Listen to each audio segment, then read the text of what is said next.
ஹல்லேலூயா, ஹல்லேலூயா, ஹல்லேலூயா. கர்த்தருடைய பரிசுத்த நாமத்திற்கு மகிமை உண்டாவதாக. உங்கள் பக்கத்தில் இருக்கிறவர்களை பார்த்து சொல்லுங்கள், இயேசு உங்களை நேசிக்கிறார். ஹல்லேலூயா. இயேசு உண்மையாகவே நம்மை நேசிக்கிற தேவனாக இருக்கிறார். நீங்கள் எந்த இடத்திலே இருந்தாலும், யாராக இருந்தாலும் சரி, உலகம் உங்களை வெறுத்தாலும், யார் உங்களை தள்ளினாலும், நம்மை நேசிக்கக்கூடிய ஒரே ஒருவர் இந்த உலகத்திலே யார் தெரியுமா? கர்த்தராகிய ஆண்டவராகிய இயேசு கிறிஸ்து மட்டும்தான். ஹல்லேலூயா. இன்றைக்கு நான் உயிரோடு இருப்பதற்கு காரணம் அந்த ஆண்டவர் தான், அந்த இயேசு தான். என் இருதயத்திலே இயேசு இருக்கிறபடினால் தான் நான் இயேசுவை பற்றி பேசிக்கொண்டே இருக்கிறேன். இயேசு நமக்கு மட்டும் சொந்தமானவர் கிடையாது, இந்த உலகத்திற்கே அவர் சொந்தமான தெய்வமாக இருக்கிறார். ஆகினால் சுவிசேஷத்தை அறிவிப்பது நம்மேல் விழுந்த கடமையாக இருக்கிறது. ஹல்லேலூயா. ஆண்டவர் நமக்கு ஒரு சுதந்திரத்தை கொடுத்திருக்கிறார். அவர் ஏற்றுக்கொள்வதும் ஏற்றுக்கொள்ளாததும் நமது சொந்த விருப்பம். ஆனால் நம்மை எப்பொழுதும் இடைவிடாமல் நேசிக்கக்கூடியவர் தேவன் மாத்திரம்தான். அது மட்டுமல்ல, என் கணவர் சொன்னது போல நாங்கள் இருவரும் அதிகமாய் அநேகருக்கு ஆலோசனைகளை கொடுக்கக்கூடிய சூழ்நிலையிலே எத்தனையோ குடும்பங்கள் இன்றைக்கு உடைக்கப்பட்டிருக்கிறது. போராட்டத்தின் மத்தியிலே போய்கொண்டிருக்கிறது. கண்ணீரோடு கதறலோடு இருக்கிறது. வேதத்தின் வார்த்தை சொல்கிறது, கடைசி நாட்களிலே அன்பு தணிந்து போம் என்று. அப்படிப்பட்ட காலத்திலே நாம் வாழ்ந்து கொண்டிருக்கிறோம். ஆகையினாலே நம்முடைய அநேக தவறான முடிவுகளை எடுத்துக்கொண்டிருக்கிறார்கள். அந்த தவறான முடிவை எடுக்கக்கூடாது என்று சொல்லிதான் இப்படிப்பட்ட கூட்டங்களிலே நாங்கள் பேசி கொண்டிருக்கிறோம். எல்லா வழிகளும் அடைக்கப்பட்டாலும் நமக்கென்று ஒரு வழியை ஆண்டவர் வைத்திருக்கிறார். அந்த தெய்வம் நம்மை நிச்சயமாய் விடுதலை செய்வார். பிரியமானவர்களுடைய வாழ்க்கையிலே கர்த்தர் செய்த நன்மைகள் ஏராளம். நேரம் குறைவாக இருக்கிறபடினால் நான் மிக மிக சுருக்கமாய் என் சாட்சியை சொல்ல விரும்புகிறேன். கிறிஸ்துவை அறியாத குடும்பத்தை சேர்ந்தவள், பக்தி வைராகியமாய் வாழ்ந்து கொண்டிருந்த குடும்பம். சொத்து பிரச்சனை நிமித்தமாக என் பெற்றோருக்கு மாந்திரீகம் செய்வினை செய்து விட்டார்கள். என் தகப்பனும் தாயும் ரொம்ப கஷ்டப்பட்டாங்க. என் தாயார் சரீர பலவீனத்தில் அதிகமாய் விழுந்தார்கள். என் தகப்பனார் எவ்வளவோ பணத்தை நஷ்டத்திலே விட்டார். வியாபாரம் வியாபாரம் என்று சொல்லி எல்லாம் நஷ்டமானது. இந்த குடும்பத்தை மீட்டெடுக்கக்கூடிய வழி இல்லாதபடிக்கு அவர்கள் அநேகரிடத்தில் போய் கேட்பார்கள், இந்த காரியத்தில் எனக்கு ஒரு என்ன விடுதலை இருக்கிறது, எதை செய்தால் என் குடும்பத்தில் இருக்கிற இந்த தோஷம் தீரும் என்று சொல்லி அநேகரிடத்தில் என் பெற்றோர் கேட்பார்கள். அவர்கள் சொன்ன காரியத்தை எல்லாம் என் பெற்றோர் நம்பிக்கையோடு செய்தார்கள். ஒரு வாரம் சமாதானமாக இருக்கும் குடும்பம் மறுபடியுமாய் பிரச்சனை, வலி, வேதனை என்று அப்படிதான் போய்கொண்டிருந்தது. இப்படிப்பட்ட காலத்துல நான் கடவுளுடைய ரொம்ப அதிகமாய் பக்தியாய் இருக்கக்கூடிய அந்த மகளா இருந்தேன். என்னுடைய வாழ்க்கையில கடவுள் என்னோடு பேசணும்னு ரொம்ப ஆசைப்படுவேன் எப்பயுமே. ஆகையினால அநேக காரியங்களை நான் செய்தேன். ரொம்ப சுருக்கமாய் சொல்றதற்காக நான் சொல்கிறேன், என் தாயாருக்கு நான் நல்ல ஒரு டான்ஸராய், ஒரு பரதநாட்டிய டான்ஸராக வரணும்னு சொல்லிட்டு எனக்கு சின்ன வயதிலிருந்தே பரதநாட்டியத்தை சொல்லி கொடுத்தார்கள். அது மாத்திரமல்ல, ஒரு 10-11 வயது ஆகும் பொழுது எனக்கு குச்சிப்புடி என்ற ஒரு நடனத்தையும் அவர்கள் கற்றுக் கொடுக்கும்படியாக ஒரு கலாசாலையிலே சேர்த்தார்கள். அந்த கலாசாலையிலே நான் படித்து கொண்டிருந்த அந்த நாட்டியம் படித்து கொண்டிருக்கும் பொழுது அங்கே திரையுலகத்தை சேர்ந்த, சினிமா துறையை சேர்ந்த நிறைய பேர் வருவார்கள். நடிகர், நடிகைகள், இயக்குநர்கள், தயாரிப்பாளர்கள் என்று வந்து அங்கே அவர்களோடு கூட நான் அந்த நடனத்தை கற்றுக்கொண்டிருந்தேன். அப்பொழுது ஒரு குறிப்பிட்ட ஒரு சகோதரி, அவர்கள் தாங்கள் கணவர் ஒரு படத்தை எடுக்க போகிறார், அதற்கு உங்கள் மகளை ஒரு கதாநாயகியாய் நடிக்க வைக்க விரும்புகிறோம் என்று சொல்லி என் தாயாரிடத்தில் கேட்டாங்க. எங்கள் குடும்பத்திலே சினிமா துறையிலிருந்து யாரும் இல்லாததால் முதல்ல அவங்க ஒத்துக்கொள்ளல. ஆனாலும் அந்த சகோதரி சொன்னாங்க, இந்த துறையிலே நீங்கள் உங்கள் மகளை நடிக்க வைத்து பாருங்கள், பிடிச்சிருந்தா அவங்க நடிக்கட்டும், இல்லாட்டா பரவாயில்ல, ஒரு படம் தானே என்று சொன்னார்கள். அப்படியாக என் வாழ்க்கையில் ஒரு பெரிய மாற்றம். நான் ஒரு சினிமா துறையில சென்று நடிக்க ஆரம்பிக்க கூடிய சூழ்நிலை, ஒரு நடிகையாக நான் காலெடுத்து வைத்தேன். அப்படிப்பட்ட சூழ்நிலையில எனக்கும் நிறைய ஆசைகள். அப்போ சினிமா என்றால் பணம், புகழ், இப்படிப்பட்ட காரியங்கள் எல்லாம் கிடைக்கும் என்று சொல்லி நானும் ரொம்ப விருப்பத்தோடு சென்றேன். ஆனால் நான் எதிர்பார்த்த அந்த சந்தோஷமும் அந்த சமாதானமும் அந்த இடத்துல காணப்படவில்லை. நிறைய படங்கள் நடித்து கொண்டிருக்கிற அந்த காலத்தில் எனக்குள்ளே ஒரு பெரிய விரக்தி, எனக்குள்ளே ஒரு பெரிய வெறுமை இருந்தது. அப்படிப்பட்ட சூழ்நிலையிலே கொஞ்ச காலத்திலே நான் இந்த படங்கள்லாம் எனக்கு வேண்டாம், எனக்கு வேண்டாம் என்று சொல்லி நானே எனக்குள்ள ஒரு முடிவு எடுத்து நடித்து கொடுத்த படங்களை தவிர நான் என்ன செய்த ஒரு முடிவு எடுத்தேன். நான் அந்த வாலிப வயதில் நான் ஒரு முடிவை எடுத்தேன். இனிமே நான் சினிமாவிலே நடிக்கப் போவதில்லை என்று சொல்லிட்டு எனக்கு பிடித்தமான ஒரு சில காரியங்களோடு நான் என்ன செய்தேன், இந்த தேசத்தை, என் பெற்றோரை, என் குடும்பத்தை, எனக்கு கிடைத்த நல்ல திரையுலக வாழ்க்கை எல்லாவற்றையும் விட்டுவிட்டு நான் என்ன செய்தேன் தெரியுமா, சிங்கப்பூர் தேசத்துக்கு சென்று விட்டேன்.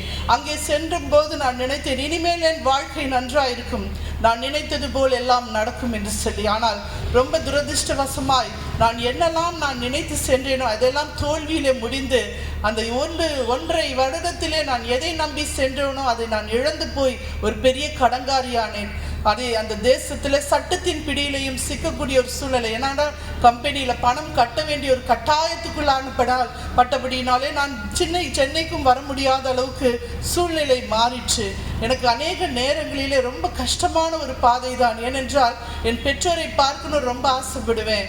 ஆனால் சட்ட காரியங்கள், கம்பெனி காரியங்கள்னால ரொம்ப நெருக்கப்படுகிற ஒரு சூழ்நிலை, அது அமுக்கப்படுகிற ஒரு சூழ்நிலைக்குள்ளே நான் சென்றேன். அப்படிப்பட்ட சூழ்நிலையில் அது என்னால் சமாளிக்க முடியல. ரொம்ப தலைக்கு மேலே பிரச்சனை போய்விட்டது.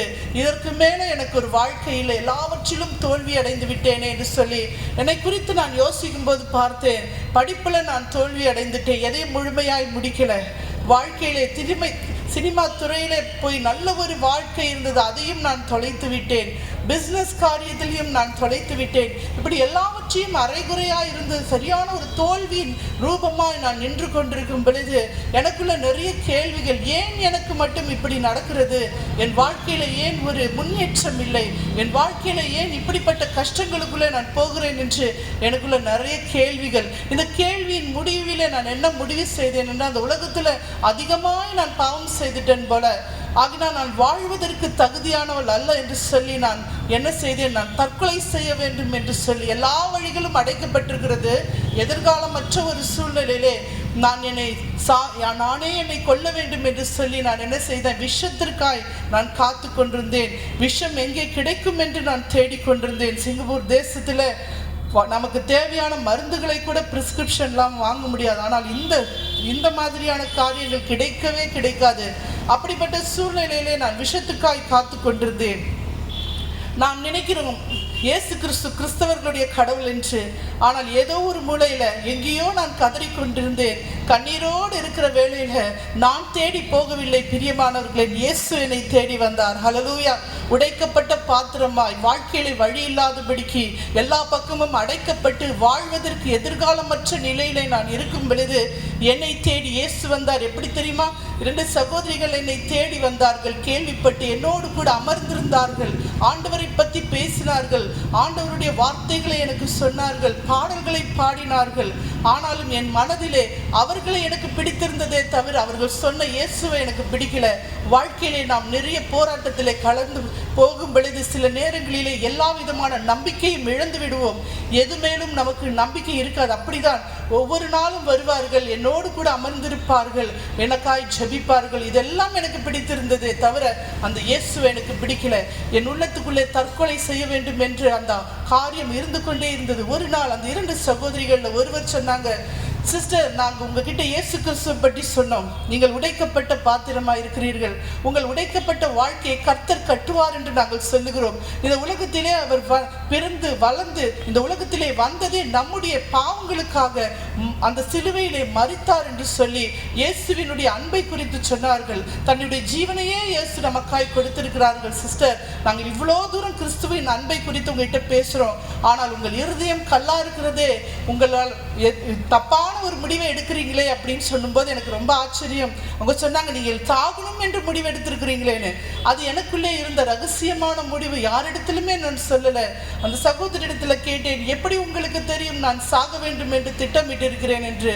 அப்பொழுது அந்த சகோதரி சொன்னாங்க, கர்த்தர் எங்களுக்கு உணர்த்தினார் சிஸ்டர், உங்கள் சாவை தடுப்பதற்கு எங்களால் முடியாது. ஆனால் சாவதற்கு முன்பா இயேசு கிறிஸ்துவுக்கு ஏன் ஒரே ஒரு வாய்ப்பை நீங்கள் கொடுக்க கூடாது என்று சொல்லும்போது நான் சொன்னேன், நான் ரொம்ப உடைந்து போயிருக்கிறேன் சிஸ்டர், என்னால் எதையும் சிந்திக்க முடியல. உங்க இயேசு என்னுடைய வாழ்க்கையை காப்பாற்றுவாரா, என்னுடைய வாழ்க்கையில ஒரு நம்பிக்கை கொடுப்பாரா என்ற போது அவங்க சொன்னாங்க, நாங்கள் சொல்வதை நீங்கள் கேட்க வேண்டாம், நீங்களே இயேசு இடத்துல போய் பேசுங்கன்னு சொன்னாங்க. அப்ப நான் சொன்னேன், உங்க இயேசு என்கிட்ட பேசுவாரா என்று கேட்டேன். அவங்க சொன்னாங்க, போங்க, நறுங்குண்ட இருதயத்திற்கு கர்த்தர் சமீபமா இருக்கிறார் சிஸ்டர். நீங்க ரொம்ப நொறுக்கப்பட்டு இருக்கிறீங்க, உடைக்கப்பட்டிருக்கிறீங்க, உங்க சத்தத்தை இயேசு கேட்பாரு, நீங்க போய் பேசுங்கன்னு சொல்லும் பொழுது ஒரு நாள் இரவு வந்தது. பிரியமானவர்களே, அந்த ராத்திரியை மறக்க முடியாது. ஏனென்றால் எல்லா பக்கத்திலும் நெருக்கப்படுகிறேன், சட்டத்தின் பாதையில நெருக்கப்படுகிறேன், பண விஷயத்துல நெருக்கப்படுகிறேன், பெற்றோரை பார்க்க வேண்டும், அந்த காரியம் நடக்க முடியல. இப்படி எல்லா பக்கத்திலும் நெருக்கப்பட்டு அப்படியே நான் உடைக்கப்பட்ட சூழ்நிலையில என் அறை கதவுகள் எல்லாம் மூடிக்கொண்டு நான் என்ன செய்தேன் தெரியுமா? யாருமே அறைக்குள்ள வர முடியாது, யாரும் இல்லை. ஒரே ஒரு வேலைக்காரம்மா எனக்காக வேலை செய்து கொண்டிருந்தாங்க. அந்த அம்மா கூட உள்ள வரக்கூடாதபடிக்கு கதவை நல்லா லாக் பண்ணிட்டு என்னுடைய மெத்தையின் மேல் அமர்ந்து கொண்டு நான் சொன்னது என்ன? இந்த உலகத்தை படைத்த கடவுளே என்று சொன்னேன். இந்த உலகத்தை படைத்த கடவுளே, நான் ரொம்ப உடைக்கப்பட்டிருக்கிறேன். வாழ்க்கையில இனிமே வாழ்க்கையே இல்லை என்ற நிலையில் இருக்கிறேன். இப்படிப்பட்ட சூழ்நிலையில இயேசுவே, நீங்க உண்மையான தெய்வமா, நீங்க உண்மையான தெய்வமா இருந்தா என்னோடு பேசுங்க என்று சொல்லிட்டு ரொம்ப அழுது நான் உறங்கி விட்டேன். நடு ராத்திரியிலே முழிப்பு தட்டின பொழுது என் பக்கத்திலே நெருக்கமா யாரோ படுத்திருக்கிறார்கள். நான் யோசிக்கிறேன், கண்ணை மூடிட்டு, அடைக்கப்பட்ட இந்த அறைக்குள்ளே யார் வர முடியும்? யாருமே வர முடியாது, நல்ல தாப்பா போட்டு தானே படுத்தேன் அப்படின்னு சொல்லிட்டு கூப்பிடுறேன். சும்மா ஒரு பேரை சொல்லி கூப்பிடுறேன். யாரெல்லாம் எங்கள் ரூம்குள்ளே வந்தா ஃப்ரெண்ட்ஸ் பேரெல்லாம் சொல்கிறேன். ஒரு சத்தமும் இல்லை. கரங்களை வைத்து தடவி பார்க்கிறேன், கண்களை திறந்து பார்க்கிறேன், ஒருவரும் இல்லை. ஆனால் அந்த மூச்சு காற்று என் கண்ணத்தில் ரொம்ப சூடாக பட்டுக்கொண்டே இருக்கிறது. ரொம்ப பயந்த உடனே, என்னது இது, ஆச்சரியமாக இருக்கிறது, ஒருவரும் இல்லாத அறைக்குள்ளே எப்படி இப்படி நடக்கிறது? யாரோ நெருக்கமாக படுத்திருக்கிறது தெரியுது, ஆனால் அவங்க மூச்சு காற்று படுது, ஆனால் அவங்களை என்னால் பார்க்க முடியல. 2வது நாளும் அப்படி இருந்தது. அப்படிப்பட்ட சூழ்நிலையில் 3ஆம் நாள் அந்த சகோதரிகள் வரும் பொழுது ஒன்று சொன்னார்கள். இந்த அனுபவத்துக்கு பிறகு எனக்கு ஒரு அனுபவம் கிடைத்தது. அந்த பயமா இருந்ததுன்னு சொன்னேன் இல்லையா, அதுக்கு பிறகு ஒரு காரியம் நடந்தது. எங்க அம்மா பக்கத்துல அம்மாவுடைய முந்தானை என் மேல் போற்றி படுப்பாங்க.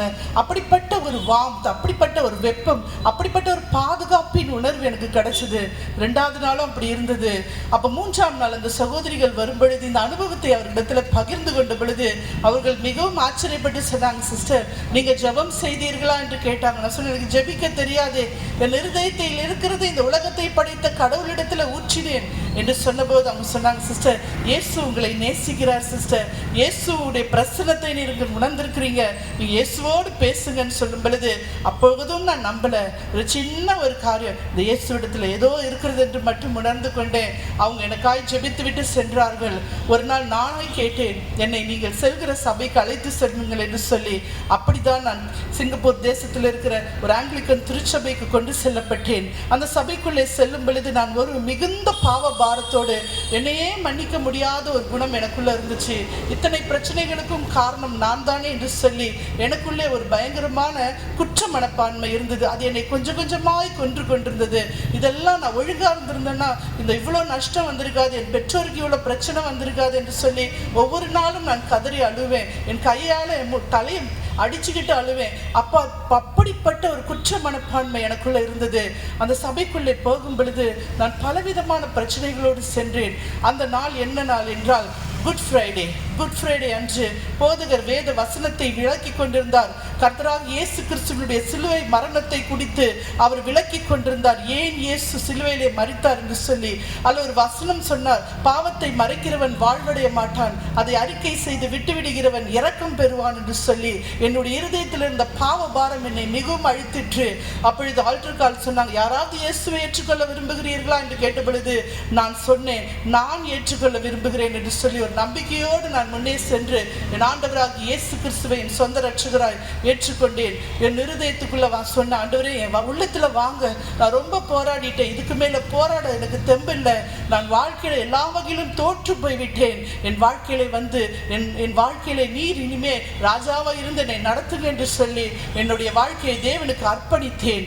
அந்த நாளில் இந்த சபை முடிந்து நான் வெளியிலே வரும் பொழுது கர்த்தர் 4 விதமான காரியங்களை என் வாழ்க்கையில செய்தார். பிரியமானவர்களே, முதலாவது என் பாவங்களை எல்லாம் மன்னித்தார். நீங்க கேட்கலாம், உன் பாவத்தெல்லாம் மன்னிச்சாருன்னு உனக்கு எப்படி தெரியும்னு? உள்ளே வரும் பொழுது ஒரு 5 கிலோ மூட்டையாக என் இருதயம் இருந்தது. அவ்வளோ கனமாக இருந்தது, அவ்வளோ பாரமாக இருந்தது. ஆனால் முடிந்து வெளியே செல்லும் பொழுது பார்த்தீர்கள் என்றால் ஒரு புறா சிறகை போல் அவ்வளோ லகுவாக இருந்தது. என் ஆண்டவராகிய இயேசுவின் ரத்தம் என் சகல பாவங்களையும் மன்னித்தது. பாவத்தை மறைக்கிறவன் வாழ்வடைய மாட்டான், அறிக்கை செய்து விட்டு விடுகிறவன் தேவனிடத்தில் இரக்கம் பெறுவான் என்ற வார்த்தையின்படி இயேசு கிறிஸ்து என் பாவங்களை எல்லாம் மன்னித்தார்.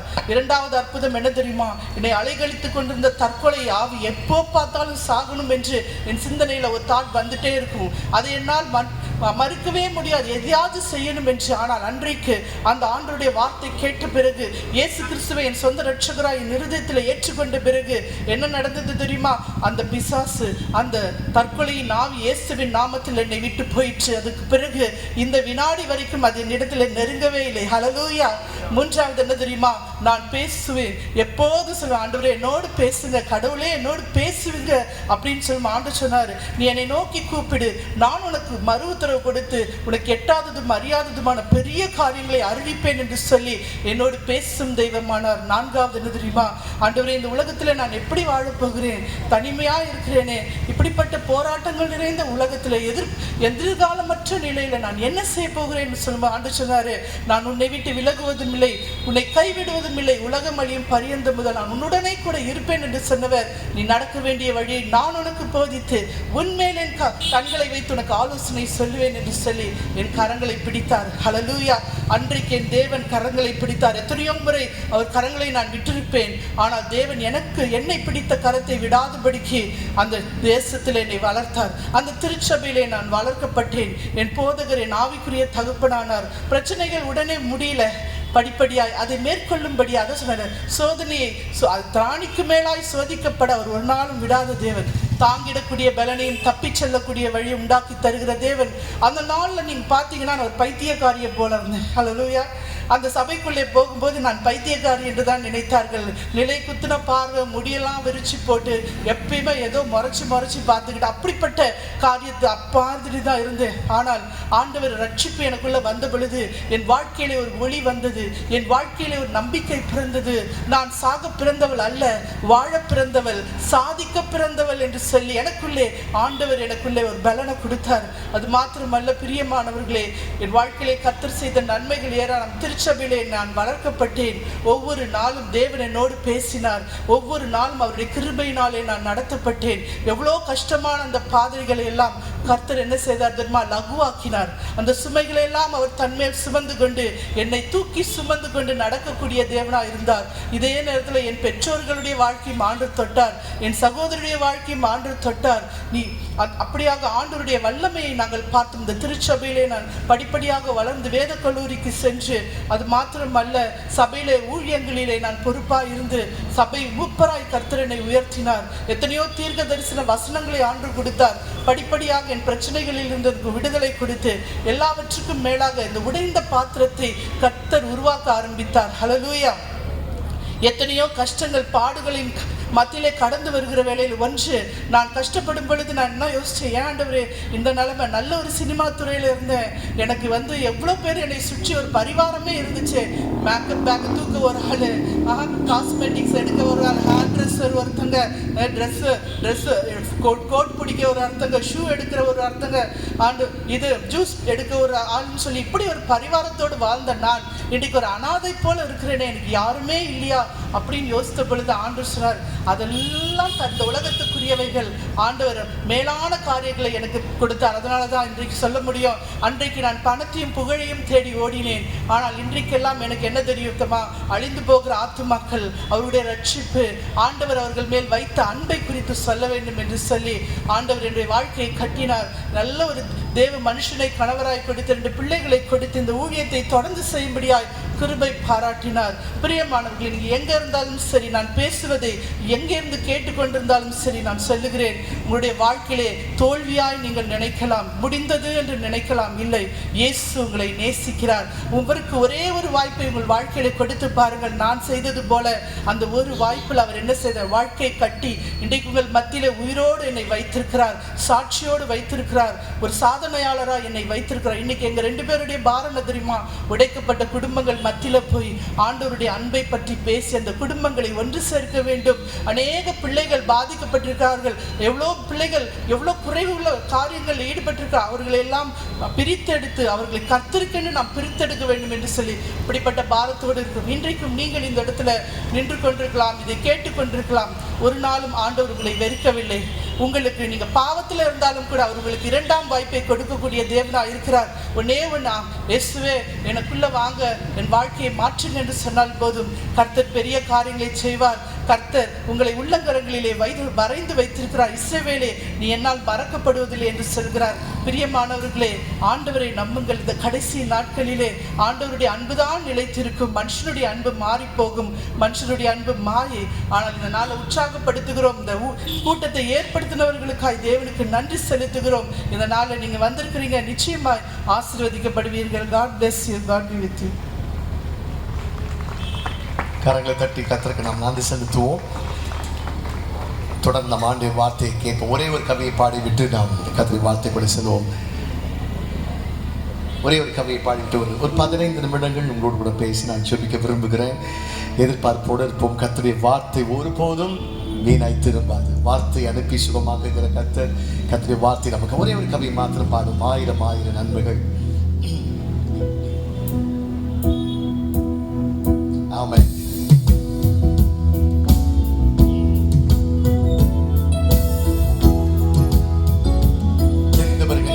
சேர்ந்தாமன். 1000 நன்மைகள் அனுதினம் நம்மை சூழ்ந்திட, கிருபையும் இரக்கமும் அன்பும் கொண்டீரே. 1000 நன்மைகள் அனுதினம் நம்மை சூழ்ந்திட, கிருபையும் இரக்கமும் அன்பும் கொண்டீரே. நல்ல எபினேசராய் என்னை நடத்தி வந்தீரே. நன்றி சொல்ல வார்த்தை இல்லையே. நல்ல எபினேசராய் என்னை நடத்தி வந்தீரே. நன்றி சொல்ல வார்த்தை இல்லையே. இந்த ஒரு விசை. 1000 நன்மைகள் அனுதினம் என்னை சூழ்ந்திட, கிருபையும் இரக்கமும் அன்பும் கொண்டீரே. 1000 நன்மைகள் அனுதினம் என்னை சூழ்ந்திட, கிருபையும் இரக்கமும் அன்பும் கொண்டீரே.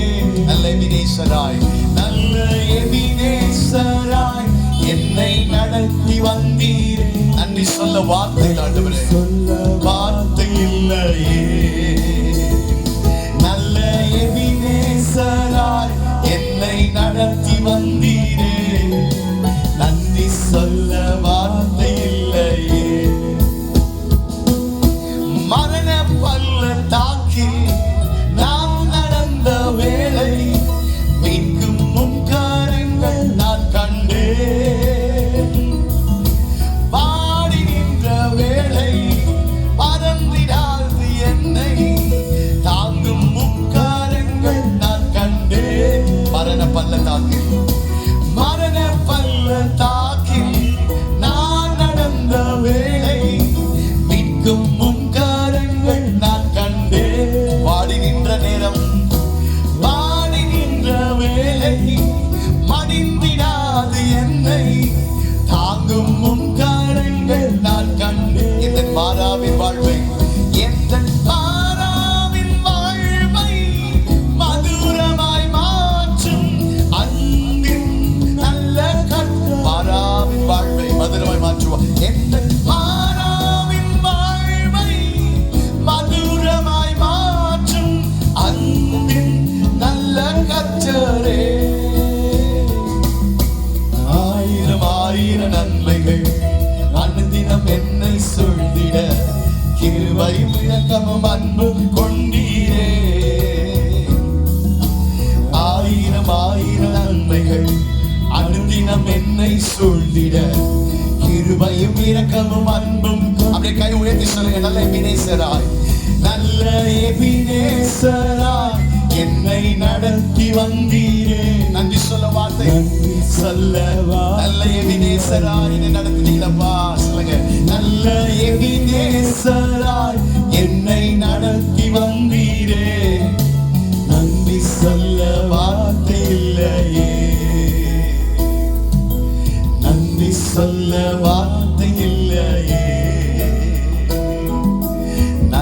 சொல்ல வார்த்தை இல்லை.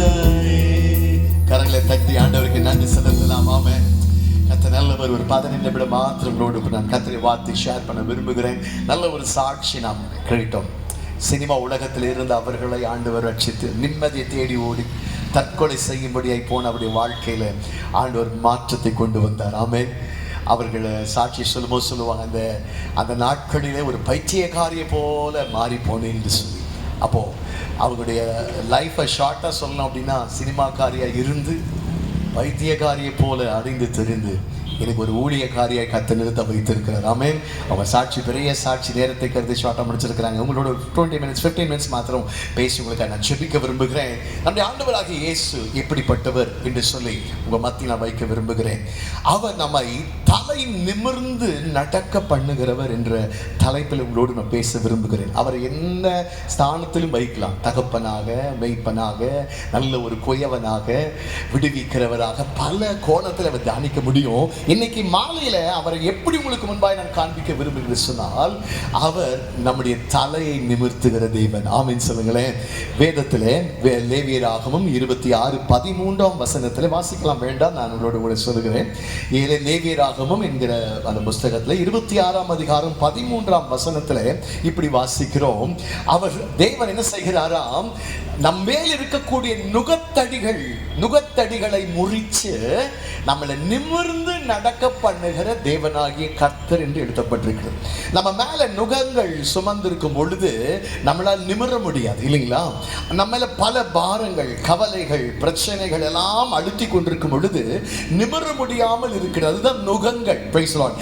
இந்த நுகத்தடிகளை முறிச்சு நிமிர முடியாதபடி அந்த நுகத்தடிகள் பாரமா இருக்கு என் லைஃப்ல. வாழ்க்கையில் நிமிர்ந்து நடக்க முடியல, வாழ்க்கையில சந்தோஷமா இருக்க முடியல. அந்த நுகத்தடிகள் நிமித்தமாய் வாழ்க்கையில வெட்கம், கூனி குறுகி நிற்கிற என்று சொல்லக்கூடிய கர்த்தருடைய பிள்ளைகளுக்கு இன்னைக்கு அவர் தன்னை எப்படி வெளிப்படுத்துகிறார் என்று சொன்னான், மகனே, நான் அந்த நுகத்தடிகளை முறித்து உங்களை நிமிர்ந்து நடக்க பண்ணுகிறவர். ஆமென் சொல்லுங்களேன். உங்கள் மத்தியில் நிற்கிற எங்களுடைய வாழ்க்கையிலும் கூட எத்தனையோ நுகங்கள், பாவம் என்கிற நுகம், சாபம் என்கிற நுகம், நோய் என்கிற நுகம், பல நுகங்கள் அடுத்து வாழ்க்கையில நிமிர முடியாதபடி நிம்மதியா இருந்தல்லாத நேரங்களிலே ஆண்டவராகிய இயேசு முகத்தை நோக்கி பார்க்கும் பொழுது எங்கள் நுகத்தடிகளை முறித்து எங்களை நிமர செய்தவர். இந்த மாலையில பல நுகங்களை நிமித்தமாக கூனி குறுகி வந்திருக்கிறவங்க வாழ்க்கையில அந்த நுகத்தை கர்த்தர் முறியடிக்கத்தான் இந்த நற்செய்தி கூட்டம். ஆமென் சொல்லுங்களேன். வேதத்தை ஒரே ஒரு சம்பவத்தை உங்களுக்கு தெரிந்த விசுவாசிகளுக்கு தெரிந்த ஒரு சம்பவத்தை நான் சொல்லி ஜெபிக்க விரும்புகிறேன். லூக்கா 13 அருமையான ஒரு சம்பவம். ஆண்டவராகிய இயேசு கிறிஸ்து ஊழியம் செய்த நாட்களில் நடந்த ஒரு சம்பவம். லூக்கா 13 13 மாத்திரம் 1-2 வசனங்களை மாத்திரம் வாசிக்க போகிறோம். Luke chapter 13 and verse 13. 13 வசனத்தை வாசிக்க கேட்போம். அவள் மேல் தமது கைகளை வைத்தார். உடனே அவள் நிமிர்ந்து தேவனை மகிமைப்படுத்தினாள். ஆமென் சொல்லுங்களேன். ஆமென். சற்று கலைப்பதை, ஏன்னா நாங்கள் நைட் ஃபுல்லாக ஒரு நிமிஷம் கூட தூங்கல. நானும் சில ஆயத்தங்கள். இன்னைக்கு காலையில் 4 சர்வீஸில் பேசிட்டு காலையில் 5 மணிக்கு போனவங்க சாயங்காலம் 6 மணிக்கு தான் வந்தோம். அப்படிப்பட்ட ஒரு நேரத்திலும் உங்கள் மத்தியில் வந்து இருக்கிறோம். ஆமென் ஹல்லேலூயா. கலைப்புகள் இருந்தாலும் கர்த்தர் நமக்கு ஒரு விசேஷத்தை பலனை கொடுக்குற. ஒரு நிமிஷம் கூட ராத்திரி தூங்கல. காலை 5 மணிலிருந்து சாயங்காலம் 5:30 மணிக்கு பேசிட்டு வந்திருக்கிறோம். இன்னைக்கு உங்கள் மத்தியில் வந்து நிற்கிறோம். ஆகையினால் தான் கவனிங்க, நாம் செய்திக்குள்ள செல்லுவோம். இந்த பகுதியில் ஒரு பெண்ணை பற்றி வாசிக்கிறோம்.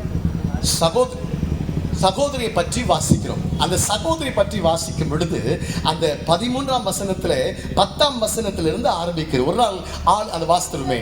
ஒரு ஓய்வு நாளில், ஒரு நல்ல கவனிங்க, ஒரு ஓய்வு நாளில் அவர் ஜெப ஆலயத்திலே போதகம் பண்ணி கொண்டிருந்தார். அப்பொழுது 18 வருஷமாய் அப்படி போதகம் பண்ணி கொண்டிருக்கிற வேளையில நிறைய பேர் அப்படி போதகத்தை கேட்க ஆலயத்தில், இயேசுவின் போதகத்தை கேட்க ஆலயத்தில் அநேகர் கூடியிருந்த வேளையில ஒரு குறிப்பிட்ட பெண்மணியை பற்றி அங்க சொல்லப்பட்டிருக்கிறது. என்ன வாசிங்க? 18 வருஷமாய் பலவீனப்படுத்தும் 18 வருஷமாய் பலவீனப்படுத்தும் ஆவியை கொண்ட ஒரு ஸ்திரீ அங்கே இருந்தாள். ஒரு ஸ்திரீ அந்த கூட்டத்தின் மத்தியிலே இருந்தாள். அவள் எவ்வளவும் நிமிரக்கூடாத கூனியாய் இருந்தாள். பலவீனப்படாத ஒரு கூனியாய் இருந்தாள். இயேசு அவளை கண்டு, அப்படி அவள் அந்த ஆலயத்திலே நிறைய பலவீனம் உள்ளவர்கள், பிரச்சனை உள்ளவர்கள் வந்திருந்த சமயத்துல இந்த பெண்ணை குறித்து விசேஷமா எழுதப்பட்டிருக்கிறது. வந்திருந்த சமயத்துல இயேசு, அந்த வசனம் சொல்லுகிறது, இயேசு அவளை கண்டு தம்மிடத்தில் அழைத்து ஸ்திரீயே உன் பலவீனத்திலிருந்து விடுதலையாக்கப்பட்டாய் என்று சொல்லி அவள் மேல் தமது கைகளை வைத்தார். அந்த வசனம் சொல்லு, உடனே அவள் நிமிர்ந்து தேவனை மகிமைப்படுத்தினாள். ஆமென் சொல்லலாமே. இந்த மாலையில உட்கார்ந்திருக்கிற நீங்களா இருக்கட்டும், ஒளிப்பெருக்கில, கடைகளில், அங்க ஒருவேளை இந்த சத்தத்தை கேட்கிறவர்கள் உங்க பிசினஸ் பண்ணிக்கிட்டு ஒருவேளை சத்தம் உங்க காதுகளில் விழலாம். நீங்க உங்க வாழ்க்கையில, குடும்பத்துல பல பிரச்சனை மத்தியில ஓடிக்கொண்டிருக்கலாம். இன்னைக்கு அந்த வசன சத்தத்தை கேளுங்கள். இன்றைக்கு ஒருவேளை கூனி குறுகி வெட்கத்தோடு பல நஷ்டங்கள் மத்தியிலே, பல சோதனை மத்தியில வாழ்ந்துட்டு இருக்கிற உங்கள் வாழ்க்கையில இது ஒரு நற்செய்தி கூட்டம். என்ன நற்செய்தி தெரியுமா? இயேசு உங்கள் தலையை உயர்த்துகிறவர். நம்முடைய தலையை உயர்த்த தான் அந்த உலகத்திலே சிலுவை சுமக்க வந்தவர். சிலுவையிலே தலை சாய்த்தார். ஏன் தெரியுமா? அது தோல்வியின் அடையாளம் அல்ல, வெற்றியின் அடையாளம். தலை சாய்த்தது நிற்கும். என்னுடைய மக்கள் தலை நிமிர வேண்டும் என்பதற்காக, நம்முடைய பாவங்களுக்காய் சிலுவையிலே அவர் ரத்தம் சிந்தி ஜீவனை தந்து 3ஆம் நாள் உயிர்த்தெழுந்தார். நம்முடைய வாழ்க்கையின் சாபத்தை நீக்க, கட்டுகளை உடைக்க, பலவீனங்களை மாற்ற, நம்முடைய வாழ்க்கை ஒரு புதிய ஜீவனை கொடுக்க கைகளை தட்டி கர்த்தருக்கு நன்றி செலுத்துவோம். இயேசு இந்த உலகத்தில் வந்தார். இந்த மாலையில இன்றைக்கு பாரத்தோடு கண்ணீரோடு கூட வந்திருக்கலாம். உங்களுக்கு நல்ல செய்தி என்ன தெரியுமா? பலவிதம் நுகங்கள் உங்களை வேதனைப்படுத்தி நிமிர விடாமல் செய்து கொண்டிருக்க உங்க வாழ்க்கையில அந்த நுகத்தடியை கர்த்தர் உடைச்சிட்டார்னா நீ நிமிர்ந்து கர்த்தரை மகிமைப்படுத்துவ. இந்த சம்பவத்துல வேகமாய் சொல்லுகிறேன். 18 வருஷமா பிரச்சனையோடு இந்த அம்மா இருக்கிறார். இந்த அம்மாவுடைய வியாதி என்னன்னு சொன்னா, அவள் ஒரு கூனி. இன்னைக்கும் நம்ம தெருக்களிலே சில இடங்களில் உண்டு. தாய்மார்கள் சில பேர் பார்த்தீங்கன்னா கூனியாக இருப்பாங்க. அவங்க ரொம்ப பார்க்கவே கஷ்டமாக இருக்கும் இல்லைங்களா? அந்த கூனி ஒரு நாள் 2 நாள் இல்லை, 18 ஆண்டுகளாக இந்த வியாதியோடு அந்த பெண்மணி, அவளும் ஆலயத்தில் வந்திருக்கிறார். நிறைய பேர் வந்திருக்கிற சமயத்தில் அவளும் எனக்கு இயேசுநாத சுகத்தை தரமாட்டாரா என்று சொல்லி அவளும் ஒரு நன்மையை பெற்றுக்கொள்ள, சுகத்தை பெற்றுக்கொள்ள அந்த 18 ஆண்டுகளாய் பலவீனப்படுத்தும் அந்த ஆவியை கொண்ட அந்த கூனி அம்மா வந்திருக்கிறாங்க. வந்திருந்த சமயத்தில் அந்த கூட்டத்தின் மத்தியில இயேசு அவளை கண்டு அவளுக்கு ஒரு அற்புதம் செய்யும் பொழுது அதிசயம் நடந்தது. இந்த சம்பவத்தை நான் 3ஆக பிரித்து சொல்கிறேன். இந்த அம்மாவுக்கு இருந்ததான பலவீனம் அல்லது அந்த அம்மாவுடைய நிலை, கண்டிஷன், ஆங்கிலத்தில் கண்டிஷன் அப்படின்னு சொல்லுவாங்க. இன்னைக்கு நம்முடைய கண்டிஷன், நம்முடைய சூழ்நிலை, நம்முடைய நிலையை மனிதர்களால் புரிந்து கொள்ள முடியாது. கவனிங்க, நாம் போகிற பாதை, ஏற்கனவே சொன்னேன், மனுஷன் முகத்தை பார்க்கிறான், தேவனோ இருதயத்தை பார்க்கிறவர். நம்ம பிரச்சனை உட்கார்ந்து இருக்கிறீங்க, உங்களை பார்த்தா பிரச்சனை இருக்க மாதிரி தெரியுது. இப்போ சேர்ல இருக்கிறாங்க பக்கத்தில், அந்த சிஸ்டர் நல்லா தானே இருக்கிறாங்க அப்படின்னு நீங்கள் நினைக்கிறீங்க. ஆனால் அவங்க கடந்து போகிற பாதை உங்களுக்கு தெரியும், நல்லா டெஸ்ட் பண்ணியிருக்கிறாங்க. ஆமாய்யா. ஸோ அதனால் பார்த்தீங்கன்னா நம்ம கடந்து போகிற பாதை, அந்த சூழ்நிலை, கண்டிஷன், ஆங்கிடுத்த அந்த நிலைமை. அப்போ 18 ஆண்டுகளாக அந்த அம்மாவுடைய சூழ்நிலை கொஞ்சம் யோசித்து பாருங்களேன். அந்த காட்சி உங்களுக்கு கொண்டு வாங்களேன். அவள் வாழ்க்கையில் சற்றும் நிமிர முடியாது. பைபிள் சொல்லுது சற்றும் அப்போ கொஞ்சம் மேலே தலை தூக்கி கூட பார்க்க முடியும். ஆனால் இவளுக்கு கொஞ்சம் கூட தலை நிமிர விடாத அளவுக்கு ஒரு விதமான பலவீனம் அவளுக்குள் இருந்தது. அப்போ கண்டிஷன் சொல்லும் போது கொஞ்சம் நம்ம கற்பனை பண்ணி பார்க்குறோம், அப்படி இருக்கிறவங்களுக்கு என்னெல்லாம் நடந்திருக்கலாம். ஏன்னா பைபிள் எல்லாமே சொன்னால் இவ்வளோ பேர் பைபிளை தூக்கிட்டு போகணும் இல்லைங்களா? அப்போ அவளுடைய சூழ்நிலையில் சமுதாயத்தில் என்ன நடந்திருக்கும்? இன்னைக்கு பார்த்தீங்கன்னு சொன்னால் என்ன சொல்கிறது, பிள்ளைகளே பார்த்தீங்கன்னா தாயானவர்கள் பெற்றோர் வயது செல்லும் போது அவங்களை கவனிக்கிற பிள்ளைகள் இல்லை, ஹோம் ஃபார் தி ஏஜில் போய் சேர்த்துடுறாங்க. உங்களுக்கு தெரியும், நிறைய பிள்ளைகள் பார்த்தீங்கன்னா அவங்களை பெற்று வளர்த்து ஆளாக்கி வரும் பொழுது அப்பா அம்மா வயசாகும் போது அப்பா அம்மாவை பார்த்து கொள்வோம் அல்ல, அவங்கள ஹோம் ஃபார் தி ஏஜில் போய் சேர்த்துறாங்க. ஏன்னா அவங்க யூஸ்லெஸ், இன்னையும் அவங்களால வேலை செய்ய முடியாது, அவங்களால பிரயோஜனம் இல்லை. ஒரு சிலர் இருக்கிறாங்க, பென்ஷன் வாங்கினா வீட்டில் அப்பாவை வச்சுப்பாங்க, அம்மாவை வச்சுப்பாங்க, ஏன்னா பென்ஷன் வருதுன்றதுக்காக. எந்த பிரயோஜனமே இல்லை தாய் தகப்பன் சொல்லும் பொழுது அவளை தள்ளி வைப்பது தான் சமுதாயம். நான் நினைக்கிறேன் இந்த அம்மா குட் ஃபார் நத்திங். இந்த அம்மாவில் ஒரு பிரயோஜனமே இல்லை. பிள்ளைகள் கைவிட்டிருக்கலாம், புருஷன் தன்னை கைவிட்டிருக்கலாம், சமுதாயம் கைவிட்டிருக்கலாம். ஏன்? அவளை நேசிக்க ஆள் இல்லை, தனித்து விடப்பட்டு வாழ்க்கையில தனிமை சோர்வு வேதனை அவளை ஒடுக்கி என்னடா இந்த வாழ்க்கை என்று சொல்லி அவள் நிம்மதியை துறந்து இழந்திருந்த ஒரு சூழ்நிலையில் தான் அவள் வந்திருக்கிறார். வாழ்க்கையெல்லாம் பூமியை தான் பார்க்க முடியும். ஆண்டவர் படைத்த நட்சத்திரங்களை சூரியன் சந்திரன் அவளை பார்க்க முடியாது. ஒரு மனிதன் அவளோடு கூட பேசும்போது சத்தத்தை தான் கேட்க முடியுமே தவிர அவருடைய முகத்தை பார்க்க முடியாது. This is the condition. இதுதான் அந்த அம்மாவுடைய சூழ்நிலை. அன்பானவர்களே, இந்த சூழ்நிலையில தான் அந்த தாயார் இருந்தாங்க. இன்னைக்கு இந்த மாலையில உங்களை பார்த்து நான் சொல்லுகிறேன், ஒருவேளை எழுத்தின்படி நீங்கள் கூனி அல்ல, எழுத்தின்படி நீங்க கூனி நல்லதான் நீங்க நிமிர்ந்து நடக்கிறீங்க. ஆனால் அந்த கூனியை போல நான் கைவிடப்பட்டிருக்கிறேன். எனக்கு வாழ்க்கையில பல நோய்கள், என் வாழ்க்கையில பல கடன்கள், நான் எனக்கு துரோகம் நடந்திருக்கிறது, சமுதாயத்தில் நடக்க முடியல, 10 பேர் வேறு விதமாக பார்க்குறாங்க, என் மேல் தவறாய் குற்றம் சாட்டப்பட்டிருக்கிறாங்க. பல காரியங்கள் நம்மை நெருக்கி கொண்டிருக்கிறது. கண்டிஷன் அதுதான் நீ முதலாவது பேச விரும்புகிற காரியம். உன்னுடைய கண்டிஷனை மற்றவங்களுக்கு புரியுதோ இல்லையோ, ஆண்டவருக்கும் கண்டிஷன் தெரியும். ஆமீன் சொல்லுங்களேன். ஒரு விஷயம், இலங்கைக்கு நான் சென்று கொண்டிருந்த வேளையில் நான் அமர்ந்திருந்த என்னுடைய சீட் பக்கத்தில் விண்டோ சீட்டில் ரொம்ப நேரம் ஒரு சீட் காலியாக இருந்துச்சு. பல வருஷங்களுக்கு முன் நடந்த ஒரு சம்பவம். அப்போது கடைசி நேரத்தில் ஒரு சகோதரி வந்து அமர்ந்தார்கள். ஃப்ளைட் எடுக்கப்பட்டது. அந்த வேளையில் இங்கிருந்து இலங்கைக்கு 1 மணி நேரம். அப்பொழுது போகும் நேரத்தில் அப்போ ஆண்டவர் என் கூட சொல்கிறாரு, பக்கத்தில் அமர்ந்திருக்கிற அம்மா ரொம்ப நிம்மதி இல்லாமல் ரொம்ப சமாதானமற்று கலங்கி இருக்கிறாங்க.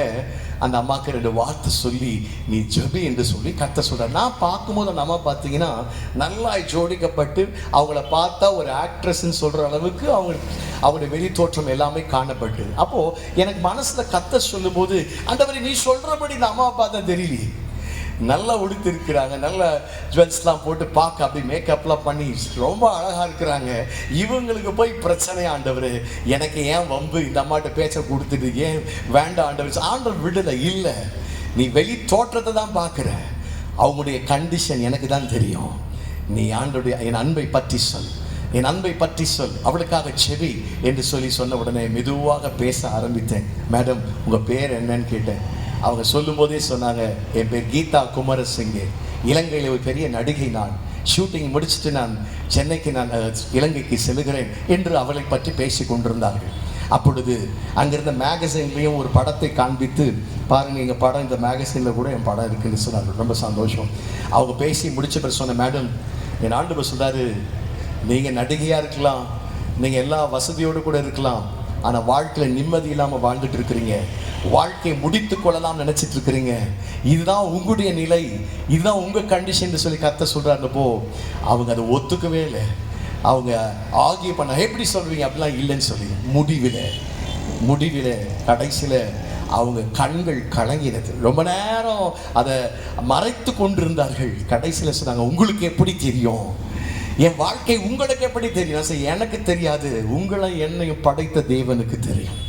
நீங்கள் யார் நான் யார் என்று சொல்லி நம்மை படைத்த தேவனுக்கு நாம் போகிற பாதை என் நிலை என்ன என்பதை அவருக்கு தெரியும். அதுதான் மேடம் என்று சொன்ன உடனே அப்போதான் பேச ஆரம்பிச்சாங்க. ஆமாம், எஸ் சார், என் லைஃப்பில் நான் எனக்கு பணம் இருக்குது, கார் இருக்குது, பங்களா இருக்குது, கை தட்டினா 10 பேர் வருவாங்க, எல்லாம் இருக்குது, நடிப்பு இருக்குது, ஆனால் எனக்கு ஒரு நிம்மதி இல்லை, தற்கொலை செய்து கொள்ளலாம் என்ற எண்ணம் வருகிறது என்று சொல்லி நான் ஏன் வாழுகிறேன் என்று சொல்லி என்ற நிலை என்று சொன்ன உடனே அப்பதான் சொன்னேன், இதை தான் என் ஆண்டவர் சொல்லுகிறார். இயேசு சொல்லுகிறார், உங்கள் நிலையை மனிதர்கள் புரிந்து கொள்ள முடியாது, உங்கள் நிலை கர்த்தருக்கு தெரியும். ஏதோ ஒரு பாரம் உங்களை அழுத்தி கொண்டிருக்கிறல்லவா, அதுதான் ஒரு நுகம், பிரச்சனை, போராட்டங்கள், கடன், அவ்வளோ இருந்தாலும் எனக்கு பல கடன் காணப்படுகிறது. அந்த நுகத்தடியை முறிக்க இயேசு வல்லவர் என்று சொல்லி அந்த மேடமோடு கூட பேசின பொழுது எனக்காக ஜெபிங்க என்று சொன்னாங்க. ஃப்ளைட்லேயே வைத்து ஜெபித்தேன். அதற்கு பிறகு சந்திக்க விசிட்டிங் கார்டு கொடுத்தாங்க, பார்க்க முடியல. ஆனால் எனக்கு ஒரு பெரிய சந்தோஷம், இயேசுவின் அன்பை பற்றி ஒரு விஷயம் சொல்லிட்டேன். அந்த அன்பு, அந்த விதைக்கப்பட்ட விதை ஒரு நாள் பலனை கொடுக்கும் என்று சொல்லி இந்த மாதிரி சொல்கிறேன். நீங்கள் போகிற பாதை எனக்கு தெரியாது, பக்கத்தில் உட்கார்ந்துருக்கிறவங்களுக்கு தெரியாது, நீங்கள் போகிற பாதை கர்த்தருக்கு தெரியும். இந்த ஒளிபெருக்கின் மூலமாக கேட்டுட்டு இருக்கிற யாராக இருந்தாலும் சரி, நம்ம வெளியே தோற்றத்தில் ஒன்றுமே தெரியாத போல இருக்கிறோம். ஆனால் உங்கள் கண்டிஷன், குடும்பத்தில் இருக்கக்கூடிய கண்டிஷன், பிள்ளைகள் நிமித்தமாய், கணவன் நிமித்தமாய், மனைவி நிமித்தமாய், எந்த ஒரு காரியத்தினுமாய் நீ நெருக்கப்பட்டு இருக்கிற, போராட்டங்களுக்குள்ள இந்த கண்டிஷனை கர்த்தர் அறிவார் என்பதை நான் சொல்லிக்கொள்ள விரும்புகிறேன். சில பார்த்து ஜெபிக்க சில பேர் மக்கள் வரும்போது பார்த்தீங்கன்னா அவங்க கண்களில் கண்ணீர் வரும் இல்லைங்களா? அந்த ஊழியர் ஜெபம் பண்ணி முடிக்கிறதுக்குள்ள கர்ச்சீஃப் வச்சு தன்னுடைய கண்ணீரை தொடச்சிடுவாங்க. யாரும் பாத்திரக்கூடாதுன்றதுக்காக என்ன பண்ணுவாங்க? கண்ணீரை தொடச்சிடுவாங்க. நான் இப்படி சொல்லுகிறேன், யாரும் பாத்திரக்கூடாதுன்றதுக்காக நீ கர்ச்சீஃப் வச்சு கண்ணீரை தொடச்சிடலாம். ஆனால் உங்கள் கண்களிலிருந்து வந்த கண்ணீர் ஒவ்வொன்றையும் ஆண்டவர் கணக்கில் வைத்திருக்கிறார். அல்லே சொல்லலாமா? சங்கீதக்காரன் அதுதான் சொல்லுகிறான், என் கண்ணீரெல்லாம் உடைய துருத்தி இருக்கிறது ஆண்டவரே, அவைகளுடைய கணக்கில் அல்லவா இருக்கிறது. இந்த மாலையில் குட் நியூஸில் ஒன்று தெரியுமா? உன்னுடைய கண்டிஷனை கர்த்தர் அறிவார். யாரும் அறியாமல் இருந்தாலும் யோபு சொல்லுகிறார், நான் போகும் வழியை கர்த்தர் அறிவார். யாருக்குமே தெரியல நான் போற பாதை. யாருமே உன் போகிற பாதை அறியாமல் இருந்தாலும் நீ போகிற பாதையை கர்த்தர் அறிவார். அதுதான் இந்த நிலையை பற்றி வாசிக்கிறோம். ரெண்டாவது பார்த்தீங்கன்னா அந்த வசனம், இயேசு என்ன செய்தார்? இந்த நிலையில் அந்த மகள் வந்திருந்த பொழுது, சற்றாகிலும் நிமிர முடியாத ஒரு கூனி வந்திருந்த பொழுது, இதை ஆண்டவர் பார்த்துட்டு சும்மா இருக்கிறவர் அல்ல. ஒரு மனுஷனுக்கு ஒரு தீமை நடக்குதுன்னு சொல்லும் போது அதை பார்த்துட்டு ஆண்டவர் சும்மா இருக்கிற ஆண்டவர் அல்ல. ஒருத்தர் தேவையோடு கூட வந்திருக்கும் போது அவர்களை வெறும் கையோடு அனுப்புகிற தேவன் அல்ல. பைபிள் அங்க சொல்லுது, இயேசு அவளை கண்டு அப்படி போட்டிருக்கு. இயேசு அவளை கண்டு. அந்த வசனம் தொடர்ந்து வாசிக்கும் முதல் பார்க்கிறோம், இயேசு அவளை கண்டு. அவர் காண்கிற தேவன். அவர் எல்ரோஹி என்று அவருடைய பெயர். எல்ரோஹி என்று சொன்னால் காண்கிற தேவன். காண்கிற தேவன். வேதத்திலே ஆகார் என்கிற பெண்மை குறித்து வாசிக்கிறோம். இந்த ஆகார் ஆபிரகாம் அவரை தள்ளிவிட்ட பிறகு தன் பிள்ளையை கூட்டிக்கிட்டு பெயர் செபா என்கிற ஒரு வனாந்தரத்தை அலைந்து திரிகிறாள். தன் வாழ்க்கை ஒரு கேள்விக்குறியாய் அவளுக்கு இருக்கிறது. பிள்ளையோட வந்துட்டேன். நிறைய பேர் வீடுகளை குடும்பங்களை பார்க்கும்போது கணவன் கைவிட்டிருக்கும் போது பிள்ளைகளை வச்சுட்டு தாயார் படுகிற கஷ்டங்கள் நிறைய கதைகள் நம்ம கேட்குறோம் இல்லைங்களா? இன்னொரு பெண்ணோடு தொடர்புக்கும் பொழுது அந்த தாய் பிள்ளைகளை வச்சுட்டு படுற கஷ்டங்கள். என்ன பண்ணுவேன்? எப்படி நான் பிள்ளையார் நான் படிக்க வைக்க போறேன்? ஒருவேளை இங்கே கூட்டத்தில் கூட அப்படிப்பட்ட சகோதரி ஒருவேளை இருக்கலாம். கைவிடப்பட்டு இருக்கிறேன், என் பிள்ளைகளை நான் எப்படி படிக்க வைக்க போறேன், ஆளாக்க போறேன், எனக்கு வருமானம் இல்லை என்று சொல்லி இந்த ஆகார் என்கிற பெண் தனக்கு இருக்கிற கொஞ்சம் ஆகாரம் தண்ணீரோடு புறப்படுகிறாள். தண்ணீர் தீர்ந்து போயிட்டு கண் எதிர்க்க தன் பிள்ளை, பெத்தெடுத்த பிள்ளை சாகர நிலைமையில் இருக்கும் பொழுதுதான் இந்த காண்கிற தேவனை நோக்கி ஆகார் என்கிற பெண் நோக்கி பார்க்கிறாள். அந்த வனாந்திரத்தில் யாருமே இல்லை, ஆனால் தன்னுடைய தேவன் தன்னை காண்கிறவர் என்று தெரியும்.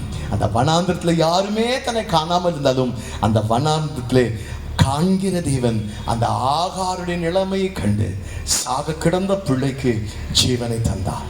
ஒருவேளை இன்றைக்கு உங்க பிள்ளையும் கூட சாக கிடக்கிற நிலைமையில, ஒருவேளை எழுத்தின்படி சாகக்கூடிய நிலைமையில் இல்லாமல் இருக்கலாம். அல்லது உங்க பிள்ளைகள் ஒருவேளை ஏதோ ஒரு பாவத்து நிமித்தம், குடி பழக்கத்து நிமித்தம், போதை மருந்து நிமித்தமாய், ஏதோ ஒரு புகைப்பழக்கத்தினாலே ஒரு இச்சையில விழுந்து, ஐயோ என் பிள்ளையின் நிமித்தம் எனக்கு தலைகுனிவு என்று சொல்லிக் கொண்டிருக்கலாம்.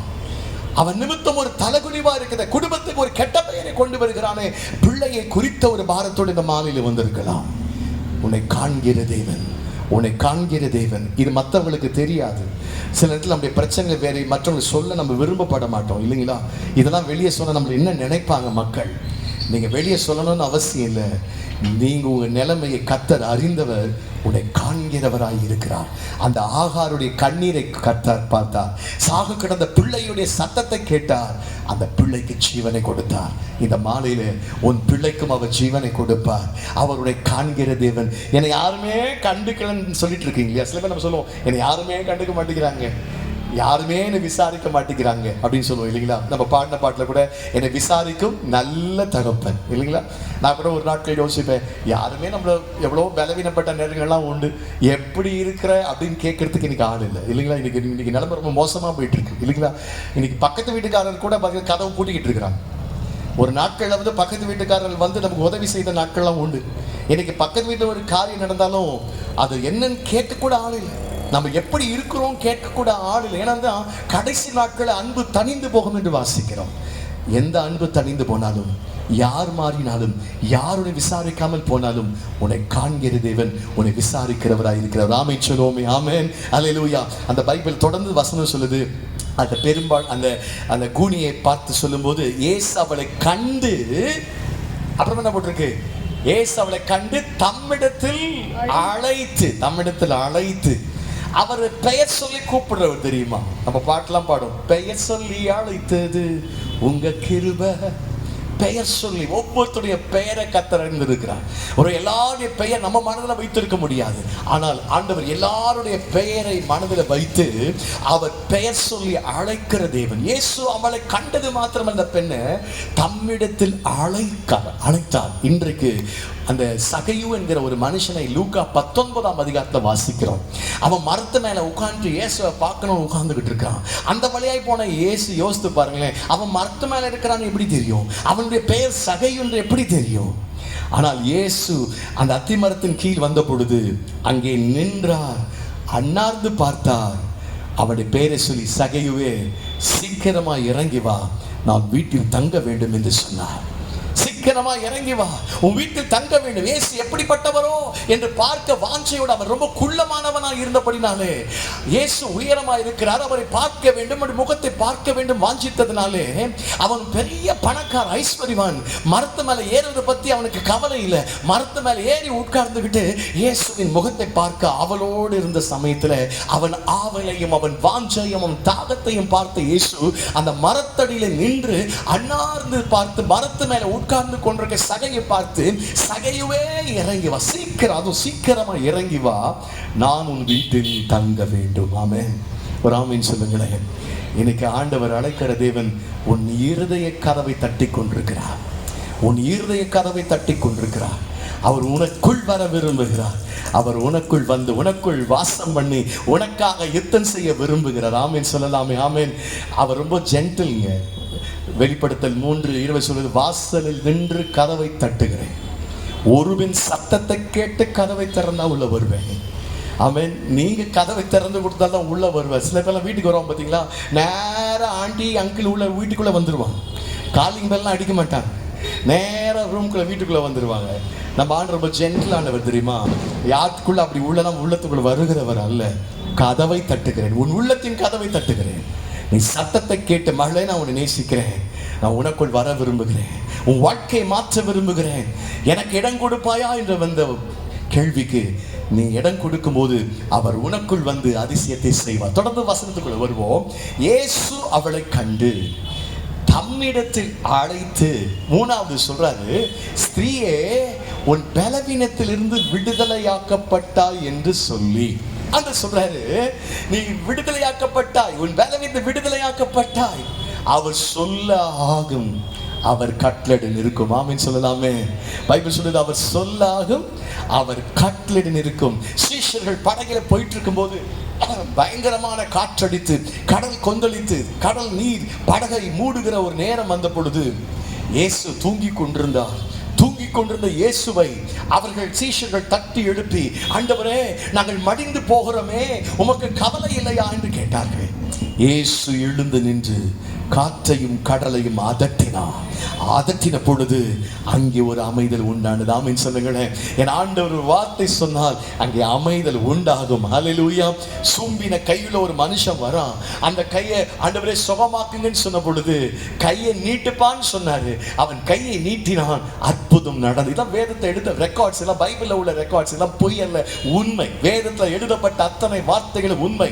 லாசர் என்கிற ஒரு வாலிபன் இறந்து போன அந்த குடும்பத்தை ஆண்டவர் ரொம்ப நேசித்தார். வியாதியா இருக்கும் போது, ஏசப்பா என் மகன் தம்பி அக்கா அம்மா சொல்றாங்க, என் தம்பி வியாதியா இருக்கிறான், வந்து ஜெபியும். வரல, தாமதிச்சிட்டாரு. கடைசியில தம்பி லாசர் மரித்து போயிட்டானே, இப்பவாச்சு வாரும் என்று கூப்பிடு. என் குடும்பத்தை நேசிக்கிறீர் தெரியும். என் அக்கம் பக்கத்துல இருக்கிறவங்க இந்த அம்மா என்ன இயேசு நேசிக்கிற குடும்பம்னு சொல்றாங்க, ஆனா வியாதியா இருந்தப்போ வந்து ஜெபிக்கலையே, அவர் வரலையேன்னு சொல்லி ஒருவேளை வேறு விதமா கூட பார்த்திருக்கலாம். அட்லீஸ்ட் இறந்து போயிட்டான் லாசர், இப்பயாச்சும் வந்திருக்கலாமே, வரல. 3 நாள் அடக்கம் பண்ணிட்டாங்க. 3 நாள் ஆயிடுச்சு. இயேசு இப்ப வராரு. அவங்க நினைக்கிறாங்க, ஆண்டவரே இப்போ வந்து என்ன பிரயோஜனம், எங்க அடக்கம் பண்ணீங்க? கல்லை புரட்டுங்க. ஐயா கல்லை புரட்ட நாரி போகமே, நான் சொல்றதை செய்யுங்க. கல்லை புரட்டுங்கள். கல்லை விசுவாசத்தோடு புரட்டினார்கள். லாசருவின் பேரை சொல்லி, லாசருவை வெளியே வா என்று சொன்ன உடனே லாசர் வெளியே வந்தான். மரித்த லாசர் உயிர்க்கப்பட்டான். ஆமென். கைகளை தட்டி கர்த்தரை மகிமைப்படுத்துவோம். ஹல்லேலூயா. இந்த வசனத்தை வாசிக்கிறோம். இயேசு அவளை கண்டு தம்மிடத்தில் அழைத்து, ஸ்திரீயே உன் பலவீனத்திலிருந்து விடுதலையாக்கப்பட்டாய் என்று சொல்லி, குமாரன் உங்களை விடுதலையாக்கினால் மெய்யாகவே நீங்கள் விடுதலை ஆவீர்கள். ஆமீன் சொல்லுங்க. அந்த விடுதலை சரீர பிரகாரமாக இருக்கட்டும், பொருளாதாரமாக இருக்கட்டும், எதுவாக இருக்கட்டும். உங்கள் மத்தியில் பேசிட்டு இருக்கலாம். ஒரு குறிப்பிட்ட கட்டத்தில் பேச முடியாமல் போனது, பேசின காற்று தான் வந்துக்கிட்டு இருந்துச்சு. நம்முடைய அண்ணா நகரில் சுந்தரம் மெடிக்கல்ஸ் ஹாஸ்பிட்டல் இருக்குது. அங்கே இஎன்டி டாக்டர் சுமதி இருக்காங்க. அந்த டிஎன்டி டாக்டரை போய் பார்த்த பொழுது அவங்க சொன்னாங்க, இம்மீடியட்டாக அட்மிட் பண்ணணும், உங்கள் தொண்டையில் வந்து கட்டி ஃபார்ம் ஆகிருக்கு, அவங்க நாடியூல்ஸ் அப்படின்னாங்க. நமக்கு இந்த மெடிக்கல் டேர்ம்லாம் தெரியல, நமக்கு தெரிஞ்சால் நூடுல்ஸ் தான். என்ன சிஸ்டர், அவங்க நாடியூல்ஸ் தான் ஒன்றும் புரியல. அப்போ நாடியூல்ஸ் தான் கட்டி, உங்கள் தொண்டையில் அப்படி நீங்கள் பேசி பாடி தொண்டையில் இப்படி கட்டி இருக்குது, இமீடியட்டாக ஆப்ரேஷன் செய்யணும் அப்படின்னாங்க. எனக்கு ஒன்றுமே புரியல. நான் யோசித்தேன், ஏதோ டானிக் மருந்து கொடுத்து அனுப்புவாங்கன்னு யோசித்தேன். அதை கவனிங்க, அவங்க எதாவது சொன்னால் இது ஆப்ரேஷன் இல்லாமல் ஏதாச்சும் செய்ய முடியுமா? ரொம்ப நேரம் யோசித்து சொன்னாங்க, ஒரு காரியத்தை நீங்கள் செய்யலாம். கொஞ்ச நாள் நீங்கள் பேசவே கூடாது, பேசாமல் அமைதியாக இருங்க. அப்படியானா சர்ஜரி இல்லாமல் தவிர்க்கலாம் என்று சொன்னால், பேசுகிறனோ அப்படின்னா நீங்கள் நோட் புக் பேனால் எழுதுங்க அப்படின்னா. நீங்கள் நம்ப மாட்டீங்க, உண்மையாகவே எதையும் நான் பேச வேண்டிய காலையில் நோட் புக் பேனா எழுதிட்டு இருந்தேன். அந்த நாட்கள் வெளி தேசத்துக்கு போக வேண்டிய நேரம் வந்தது. எப்படி போவேன்னு நினைத்து கொண்டிருந்த வேளையில் ஆண்டு எப்படி எனக்கு விடுவித்தாருன்னு தெரியாது. பேசவே முடியாது என்று சொன்னாங்க. இனி பேச முடியாது, ஆப்ரேஷனில் முடியாதுன்னாங்க. ஆனால் இன்றைக்கும் என் ஆண்டவர் இந்த நாடியூல்ஸ்லேருந்து விடுதலை தந்து இன்றைக்கும் உங்கள் மத்தியிலே பேசும்படியாய் கர்த்தர் எனக்கு விடுதலையும் சுகத்தை கொடுத்த ஆண்டவர் உங்களுக்கும் விடுதலை கொடுக்க அவர் வல்லவராய் இருக்கிறார். ஆமீன் சொல்லலாமே, சத்தமோ ஆமீன் சொல்லலாமே. ஹல்லேலூயா. இந்த வசனத்துக்கு திருப்பி வருவோம். இயேசு அவளை கண்டு, ஸ்திரீயே தம்மிடத்தில் அழைத்து, ஸ்திரீயே உன் பலவீனத்திலிருந்து விடுதலையாக்கப்பட்டா என்று சொல்லி, ஆண்டவர் ஒரே ஒரு வார்த்தை சொல்லுங்க, கேளுங்க, ஒரே ஒரு வார்த்தை. 100க்கு அதிபதி சொன்னா, ஆண்டவரே ஒரே ஒரு வார்த்தை சொல்லுங்க, வேலைக்காரன் சுகமாவான். ஒரே ஒரு வார்த்தை சொன்னார், என் ஆண்டவர் அற்புதம் செய்ய. நம்ம ஜெபிக்க போறோம், சரிங்களா? ஆண்டவர் எனக்கு ஒரு வார்த்தை சொல்லுங்க, என் பிள்ளைக்கு அற்புதம் செய்யுங்க, குடும்பத்துக்கு ஒரு அற்புதம் செய்யுங்க. அவர் தன் வார்த்தையை அனுப்பி குணமாக்குவார். அந்த அந்த 100க்கு சொல்றான், நீங்க வீட்டு கூட வர வேணாம் ஆண்டவர், ஒரு வார்த்தை சொல்லுங்க, இருக்கிறத ஒரு வார்த்தை சொல்லுங்க. கர்த்தர் ஒரு வார்த்தை உரைத்தால் எத்தனை கிலோமீட்டர் டிராவல் ஆகும், சமீபத்துக்கும் தூரத்துக்கும் தேவனானவர் என் வார்த்தை அனுப்பி குணமாக்குவேன் என்று சொன்னார். அந்த வார்த்தை அனுப்பி குணமாக்குற கர்த்தர். தொடர்ந்து அந்த பெண்மணி விஷயத்தில் நடந்தது பார்த்தீங்கன்னா, கடைசியா பாத்தீங்கன்னா, அவள் மேல் தமது கைகளை வைத்தார். அந்த கைகளை வைத்தார். கர்த்தருடைய கரங்கள் பரிசுத்தமான கரங்கள், அற்புதம் செய்கிற கரங்கள். எத்தனையோ பெற்றோர் தம் பிள்ளைகளை கொண்டு வந்தாங்க. ஏசப்பா உங்க கைகளை பிள்ளைகள் மேல வைங்கப்பா என்று சொல்லி தம் பெற்றோர் பிள்ளைகளை கொண்டு வந்தாங்க. பிள்ளைகளை அனைத்து ஆண்டவர் ஆசீர்வதித்தார். சூசனா வெஸ்லி என்ற அம்மையாருக்கு 17 பிள்ளைகளாம். 17 பிள்ளைகளும் அவங்க வீட்டு வேலையெல்லாம் செஞ்சு பிள்ளைகளை காப்பாற்றுகிறவர்கள். அவங்க கடைசி ராத்திரி படுக்க வரும்போது ஒவ்வொரு பிள்ளைகள் மேலே கைகளை வைத்து, ஆண்டவரே என்னுடைய கரங்கள் இல்லை, இது உங்களுடைய கரங்கள், என் பிள்ளைகளை ஆசீர்வதிங்கன்னு சொல்லுவாங்களாம். அதில் தான் ஒரு தேவனுடைய மிஷனரி ஜான் வெஸ்லியை கர்த்தர் குடும்பத்தில் ஆண்டவர் எழுப்பினார். அன்பானவர்களே, அவருடைய கரம் பட்டால் அங்கே அதிசயம் நடக்கும். ஆமீன் சொல்லுங்களேன். உங்கள் கரம் அவர் மேல் அமரும். சிவகாசியிலே ஒரு டிசைன் விஷயமா நான் போயிருந்த சமயத்தில் அந்த வீட்டில் பெரிய ஒரு வார்த்தை எழுதப்பட்டிருந்தது. எந்த மனுஷனையும் மேன்மை, அவருடைய கரம் எவரையும் மேன்மைப்படுத்தும், எவரையும் பலப்படுத்தும் என்று ஒரு வசனம் போட்டிருந்தது. பெரிய வார்த்தை ஹாலில்.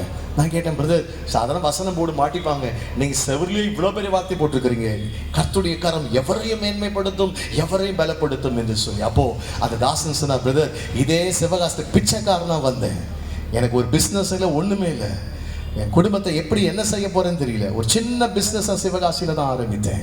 அப்படி ஒரு ஊழியர் ஜெபிக்கும் போது சொன்னாரு, கர்த்தருடைய கரமுனை மேன்மைப்படுத்தும், கர்த்தருடைய கரமுனை பலப்படுத்தும் என்று சொல்லி நான் ஆண்டவருக்கு என் வாழ்க்கையை ஒப்பு கொடுத்தேன். சின்ன ஒரு பிஸ்னஸை ஆரம்பித்தேன்.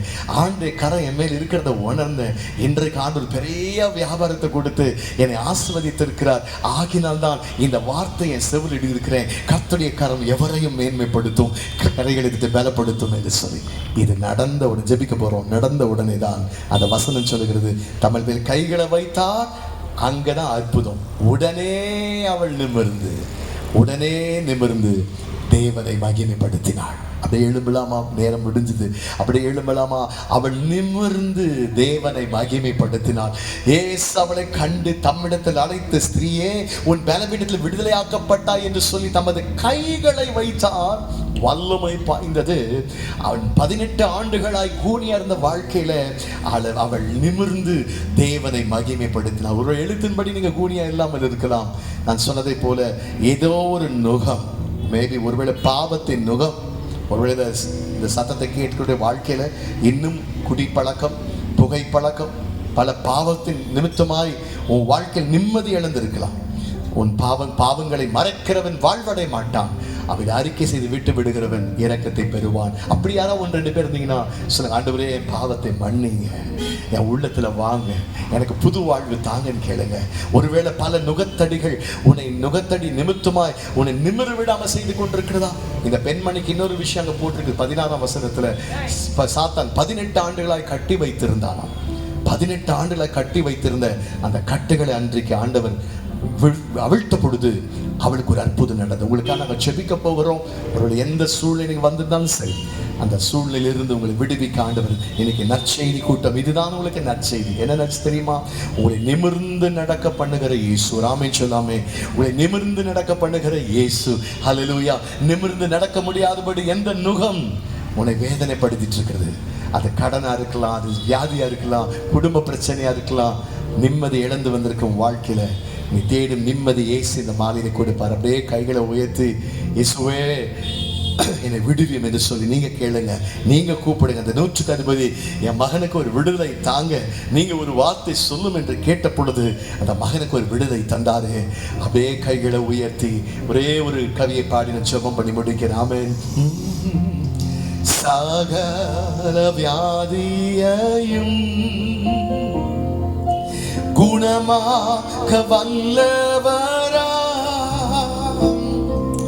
சகல வியாதியையும்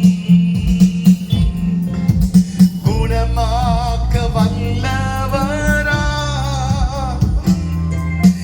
யாராயிருந்தாலும் பேதங்கள் இன்றி கிருபையாய் அன்பை அழைத்திடவே, யாராயிருந்தாலும் பேதங்கள் இன்றி கிருபையாய் அன்பை அழைத்திடவே, இயேசு அழைக்கிறார், இயேசு அழைக்கிறார்.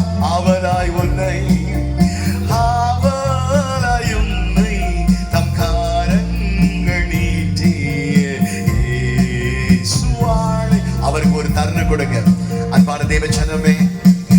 அவராய் எந்த பிரச்சனையானது ஆண்டவரே, என் பிரச்சனை விடுவியும், என் நோயிலிருந்து விடுவியும், என் பாவத்திலிருந்து விடுவியும் என்று சொல்லி கண்ணீரெல்லாம் துடைப்பா, கண்மணி போல் காப்பா. கண்ணீரோடு இந்த மாலையில வந்திருக்கிறீங்களா?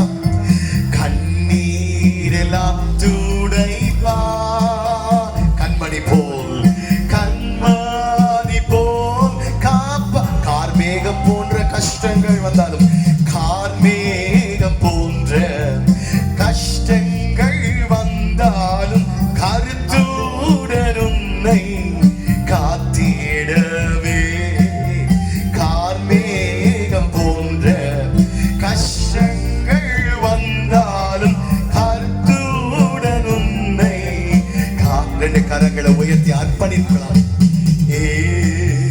இதோ வருகிறேன் ஆண்டவரே, என்னை தருகிறேன் சொல்லி அர்ப்பணிக்குமாம்.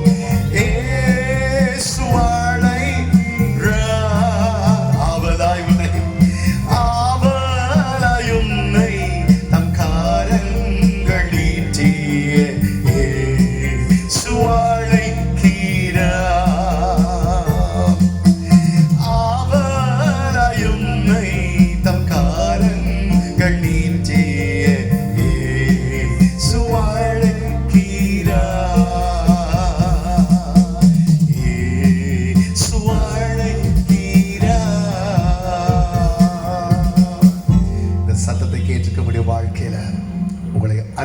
விரும்புகிறவர்கள் இந்த இரவில் உங்களை அர்ப்பணிங்க.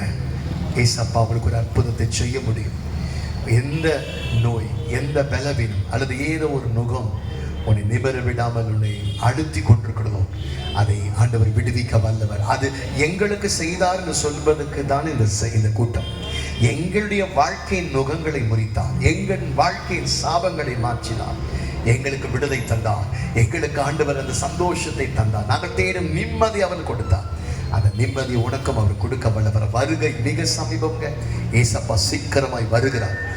எங்கு பார்த்தாலும் துர்ச்செய்திகளை கேட்டுட்டு இருக்கிறோம். இது கடைசி நாட்கள், யுத்தத்தின் செய்திகளை கேட்டுட்டு இருக்கிறோம். இந்த வருகையில் நீங்கள் கைவிடப்படக்கூடாது என்பதற்கு தான் இந்த நற்செய்தி கூட்டம். இந்த நற்செய்தி கூட்டம் அந்த இயேசுவின் அன்பை நீங்களும் அறிந்து புரிந்து உங்கள் இருதயத்தை கத்தருக்கு கொடுப்பதற்கு தான் இந்த நற்செய்தி கூட்டம். யாரையும் வற்புறுத்துகிற தேவன் அல்ல. அதுதான் டீசன்ட் காட் அப்படின்னு சொன்ன. He knocks the door. கதவை தட்டுகிறார். நீ உனக்கு விருப்பம் இருந்தால் கதவை திறக்க அவர் உனக்குள் வந்து உனக்கு அற்புதத்தை செய்வார். நேரம் கடந்து போயிருக்கிற நிமித்தமாக நாங்கள் உங்களுக்காக ஜெபிக்க ஆயத்தமா இருக்கிறோம். அப்படியே நீங்கள் இருந்து இந்த கூட்டத்தின் பிறகு ஒருவேளை உங்களுக்காக நாங்கள் ஜெபிக்க விரும்பினால் நானும் மனைவி இங்கே இருப்போம். உங்களுக்காக ஜெபிக்கவும் உங்களுக்கு ஆலோசனை கொடுக்கவும் நாங்கள் ஆயத்தமா இருக்கிறோம். எங்கள் ஜெப குழுவில் இருக்கிற அருமையான ஊழியர்கள் இருக்கிறார்கள். உங்களுக்காக நாங்கள் ஜெபிக்க ஆயத்தமா இருக்கிறோம். இந்த வேளை கைகளை உயர்த்தி, ஆண்டவரே என்னை தருகிறேன், என்னை ஒப்புவிக்கிறேன், என்னை விடுவியும் என்று சொல்லுங்க. இயேசுவே என்று சொல்லுவோம். இயேசுவே என் உள்ளத்துல வாங்க, எனக்குள்ளே வாசம் பண்ணுங்க, என்னை விடுவி, என் நுகத்தடிகளை முறித்து போடுங்க, என்னை நிமிர்ந்து நடக்க பண்ணுங்கப்பான்னு உங்க வாயால சொல்லுங்க. என்னை நிமிர்ந்து நடக்க பண்ணுங்க. ஆண்டவரே உம்மை நம்பி வந்திருக்கிறேன். அவரை நம்பி வந்த பிள்ளைகளை ஒருபோதும் அவர் கைவிடாது. நான் இப்படிதான் சொல்லுவேன், கிவ் him a chance. நான் எப்படியும் சொல்லுவேன், அவருக்கு ஒரு சான்ஸ் கொடுங்க, அவருக்கு ஒரு சான்ஸ் கொடுத்து பாருங்க. இதை கர்த்தர் ஆண்டவராகிய இயேசு என் மனைவியுடைய வாழ்க்கையில கேட்டீங்க. தற்கொலைக்கு நேராய் போய் கொண்டிருந்த அவர்களை விடுவித்து இன்னைக்கு ஒரு ஊழியக்காரியாய் கர்த்தர் நிறுத்த வைத்திருக்கிறாரு. எத்தனை செய்திகள், எத்தனை சாட்சிகள். உங்களுக்கும் அற்புதத்தை செய்வார். சோர்ந்து போகாதீர்கள். கூட்ட முடிவில் உங்களுக்கு ஜெபிக்க விரும்புகிறோம். Praise Lord. தொடர்ந்து ஊழியர் கையில் நான் கொடுக்க விரும்புகிறேன். கூட்டத்துக்கு பிறகு நாங்கள் இங்கே இருப்போம். நீங்கள் வந்து எங்கள் ஜெபித்துக் கொள்ளலாம். பிரைஸ். அருமையான வார்த்தைகளை கேட்டோம். கர்த்தர் தாமே இந்த வார்த்தைகளை காண்கின்ற தேவன். இன்றைக்கு நம்மை கண்டார். தேவனாகிய கர்த்தருடைய கண்கள் பூமி எங்க உலாவுகிறது. நம்முடைய உட்காருதலையும் எழுந்திருக்குதலையும் அறிந்திருக்கிற தேவன் இந்த அருமையான செய்தியை இந்த பகுதி மக்களுக்காக தேவன் பிரத்யேகமாக தம்முடைய தாசன் வழியாக அவர் கொடுத்திருக்கிறார். அவருடைய பரிசுத்த நாமத்துக்கு மகிமை உண்டாவதாக. நாம் எல்லாம் சேர்ந்து சொல்லுவோமா? என் ஆத்துமாவே கர்த்தரை ஸ்தோத்திரி, என் முழு உள்ளமே அவருடைய பரிசுத்த நாமத்தை ஸ்தோத்திரி. என் ஆத்துமாவே கர்த்தரை ஸ்தோத்திரி, அவர் செய்த சகல உபகாரங்களையும் மறவாதே. ஆமென். இந்த நாளில் யாருக்கெல்லாம் ஜெபம் தேவைப்படுகிறதோ அவங்கெல்லாம் முன்னால் வாங்க. இன்னைக்கு அருமையான சகோதரர்கள், இன்னைக்கு சகோதரர் உங்களுக்காக, சகோதரி காத்துட்டு இருக்காங்க. உங்களுடைய விடுதலைக்காக இன்னைக்கு காண்கின்ற தேவனை குறித்து நீங்கள் கேட்டீங்க. இன்னைக்கு உங்களை கர்த்தர் ஆசீர்வதிக்க அவர் காத்திருக்கிறார். வாங்க.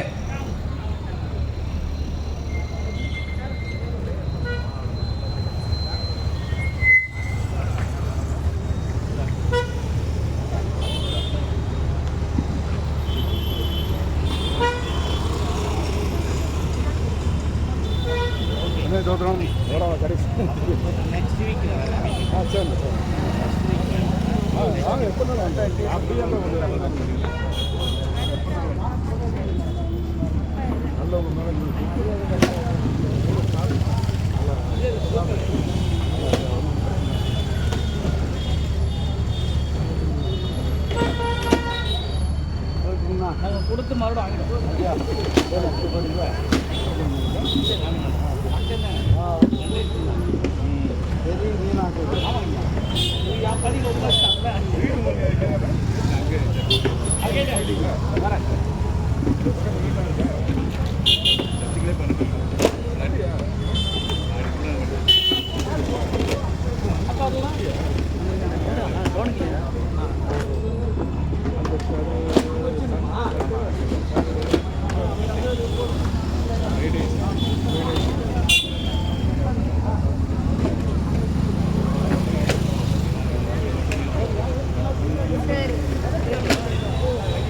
பாருங்க நம்ம